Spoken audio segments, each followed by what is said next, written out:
Hello, and welcome to Leon's RC Hobbies. I hope everybody's doing well. I thought I'd come and give you an update on the TT-01. It is now fixed and sorted. I will show you that in a second. I've got a small diagram of how I sorted it. First of all, I want a big thank you to all my new subscribers, and thank you for your patience. My content is a little bit thin at the moment, because a lot of us can't get out and make the content, and making content in the house is quite difficult at the moment with the kids being off school. But great news is, 8th of March, supposedly, they all go back to school, which means outside content, because I am dying to get out. I mean, I've got an Arrma senton there. This has never been out ever in its life. My Cosworth, my RS500, my TT-02, never been out yet. I am dying to get these out. I'm just about to order my new wheels. Are going to be coming for my senton as well. I'll show you them when they arrive. But for now, I'll show you what I've done to sort this out. Let's take the body off. There we go. So what had happened with this on the last video is when you was moving it back and forth, it was clicking. You could hear one of the diffs clicking. The drive shaft was like it was buckled, it was flexing up and down, and it shouldn't have been. And David Sempratis, who I got this from originally, he said it was absolutely doing his head in why this front diff was clicking.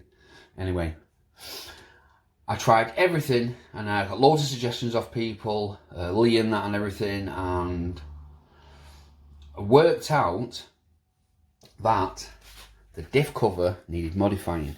So, excuse the crude drawing. So this is the diff cover. So this would be just in the middle where the suspension is there. It's right there. As you can see, there's the diff cover. And your diff, which slides into this, and your bearings fit into there. And then this whole unit marries up to the chassis. I tried shims, I tried all sorts, and the one thing I didn't try, and thought, do you know what? If I ruin it, it's only a front cover for a couple of quid off eBay. So what I did is I got the Dremel out, and I skimmed a millimetre. Well, I shimmed a millimetre off both sides. First of all, I did around about half a mil. I couldn't tell you if it was precisely. It felt like half a millimetre both. I fitted it, rolled it back and forth. It was still clicking, but not as loud. So I thought, oh, maybe we're onto something now. So then what I did is, it was basically a full mil. So I shimmed a full mil on both sides, put it all back together again, rolled it back and forth, and it was completely silent. And this is what it sounds like now. The only clicking, well, the only noise you can hear now is the pinion and the spur gear moving, like on any RC car. But for the clicking itself, it's completely stopped. So what I did, stripped it again, filled it with grease, cleaned it all up, put it all back together again. And it was pretty tricky, because I've got carbon fibre shock tower braces on there, and they were pretty tricky to fit in the first place. But because they have little pins hiding inside there, yeah, and they keep falling out every time you try and refit it. But so I did that, and then to sort out the drive shaft, I'll show you close up. To sort out the drive shaft, I got two, I think it's 1.2 mil O-rings, put one in each end of the cup, top and bottom. There is a bit of play, tiny bit of play in the shaft, so it does move. But what it stopped it doing is, the shaft was, oh, give me a pen. The shaft not being loose that way, like a bit of play going back and forth, it was moving up and down inside the cups. So with the an O-ring on either end of the cup, the shaft now fits in, the drive shaft, prop shaft, sorry, fits in nice and snug. So there's now no movement of it wiggling up and down. It's nice and stiff, and when you roll it, I don't even want to get the camera. When you roll it, there's a line on it, makes it like it's buckled, but it's not. It's perfectly straight, and it works. So dying to get this out now. I just don't want to roll it. These alloy wheels will scuff up. I mean, it's not a shelf queen. I didn't buy it for that. bought it to do some nice little drifting speed runs. But as you know, hop-ups are fantastic. They look great. They look great as a shelf queen. But the reason I keep most of my cars plastic, I bought this like this off David because I liked all the shiny stuff. But as I've learnt, with plastic stuff, if you bang into a curb, not too hard or anything like that, get a little bit of flex, or they can snap, but at least it doesn't snap your tub or your or anything else. But when you go aluminium, as you know, with aluminium, not forgiving material. Once it bends, it bends. But because it's stiffer, something else, more like the tub, is going to go.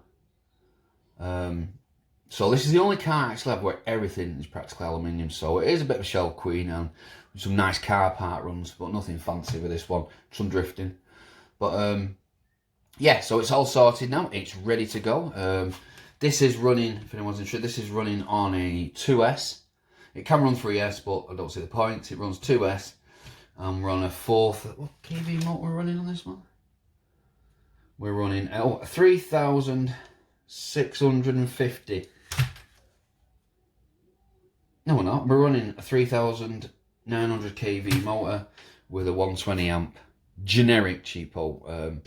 I've had this in another car, so it works fine. I've never had any problems with it yet, so we'll see. But yeah, and that's it. Oh, also don't forget, when I hit 1,000 subscribers, I know that's asking a lot at the moment with my content being a little bit thin. Like I say, I am doing the giveaway, which is the Fly Sky GTB3 controller. There'll be no, I'm not doing any type of competition for it. It's just going to be a straight up giveaway for the appreciation of subscribers. And what we'll do is, it's going to be for almost anybody. So it'll be for subscribers and people who at least have channels. Or people if you haven't got a channel but you're in one of the Facebook or one of the RC forums on there, because I know proof that you have an interest in cars. I just don't want to give it to someone who wants it and they'll go and sell it. Because it does happen on my other channel, which I used to do a lot of giveaways.